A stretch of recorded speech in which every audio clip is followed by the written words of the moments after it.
Ever been getting ready for a big presentation and suddenly, bam, you realize you're missing, like, crucial information? Oh, tell me about it. The worst feeling, right? Oh, worst. Well, in the legal world, that's where discovery comes in. It's all about making sure both sides in a case have everything out in the open before anyone steps foot in a courtroom. No surprises, no hidden agendas. Right. It's a world away from those old trial by ambush tactics.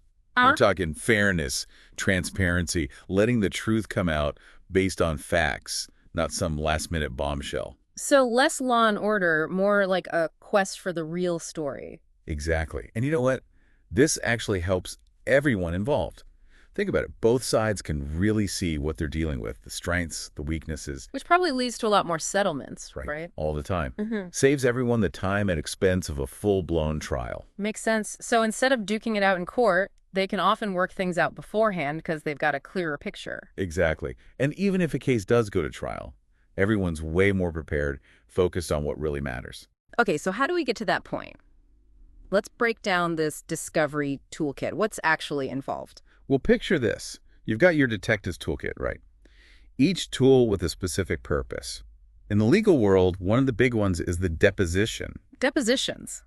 Now, those always seem so intense on TV, lawyers going head to head. What really goes on there? Basically, it's like an interview, but with way higher stakes. Sworn statements, under oath, both sides present.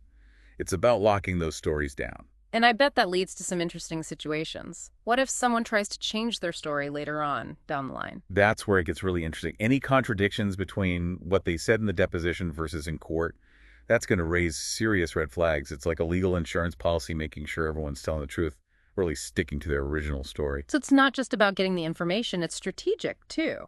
100%. Now, another tool in our kit, interrogatories. These are more like carefully crafted written questions sent to the other side. Less dramatic for sure, but really effective for nailing down key facts early on. Subtler approach, but still crucial. Absolutely. Got to be efficient, get to the heart of the matter. Now, we can't forget about the mountain of paperwork that always seems to pile up. That's where document demands come in. Document demands. Oh, yeah, this is like the movie montage scene, lawyers up to their elbows in files. Pretty much. And anything relevant is fair game. Emails, contracts, reports, you name it. A potential goldmine of information, but it can also be a logistical nightmare, especially in our digital world. That's what I was thinking. What about all the emails, texts, online files? That's going to add a whole other level of complexity. You're right on the money. Electronically stored information, or ESI, it's been a game changer. Massive amounts of data. Figuring out how to manage all that is a huge part of modern discovery. So we're not just talking a file cabinet anymore. It's like the entire internet could be relevant to a case.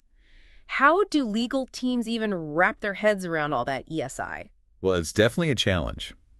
And it's not just the sheer volume. It's also about making sure that evidence is preserved correctly, that searches are done thoroughly but efficiently.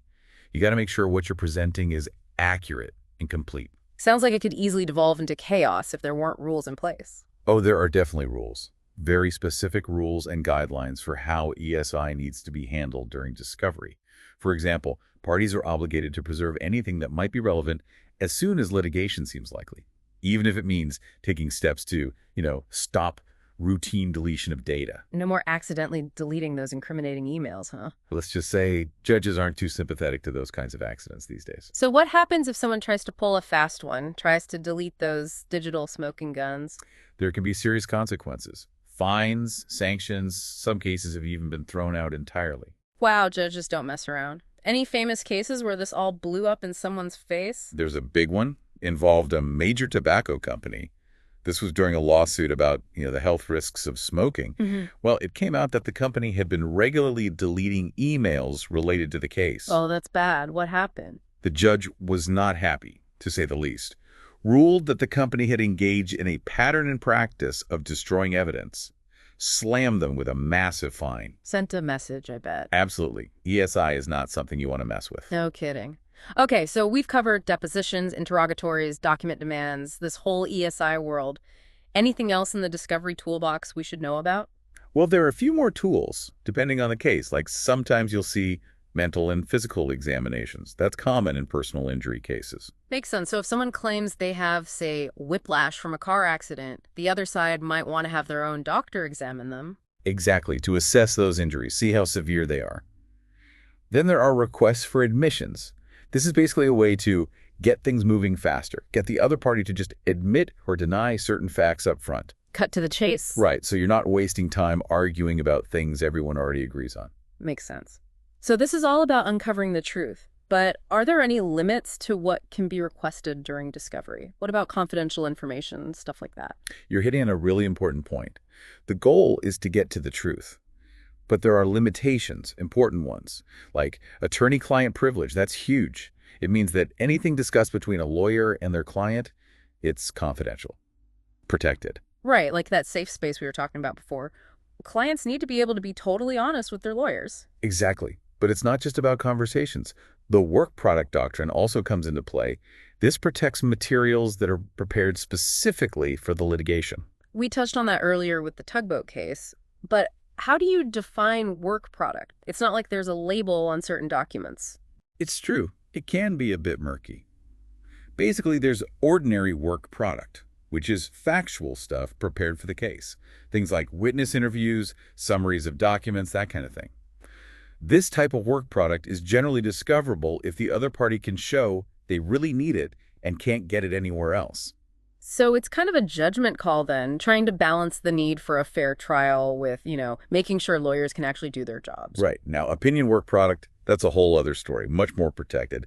We're talking legal strategies, thought processes, how a lawyer's interpreting the evidence. It's like their secret formula. Okay, so no peeking behind the curtain trying to steal the playbook. Exactly. Unless there's something really fishy going on, like evidence of a crime being committed. That's rare, though. It makes sense. Lawyers need that freedom to, think strategically, explore different approaches without worrying that everything will be used against their client. Exactly. It's about protecting everyone's right to good legal representation.